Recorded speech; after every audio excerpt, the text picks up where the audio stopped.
পশ্চিমবঙ্গে সরকার গঠনের পর থেকেই অনুপ্রবেশ ও অভিবাসন নীতিতে সোচ্চার বিজেপি।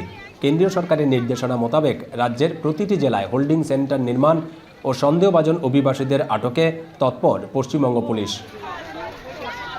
এরই ধারাবাহিকতায় মঙ্গলবার রাতে দক্ষিণ চব্বিশ পরগনা জেলায় অভিযান চালিয়ে আটক করা হয় সন্দেহভাজন 18 জন বাংলাদেশি নাগরিককে।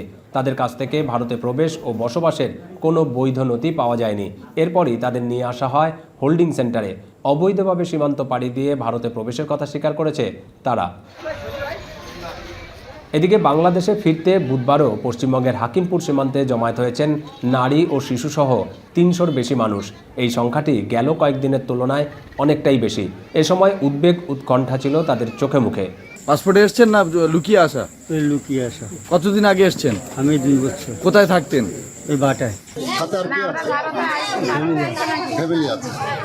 নিজেরাই এসেছিলেন না দালালের মাধ্যমে? আমাকে তাড়িয়ে দিচ্ছেন, বাংলাদেশিকে রাখবে না। সন্দেহভাজনদের পরিচয় যাচাই বাছাইয়ের পর তাদেরকে বাংলাদেশে ফেরত পাঠানোর ব্যবস্থা করবে ভারত সরকার। দীপক দেবনাথ, এখন কলকাতা।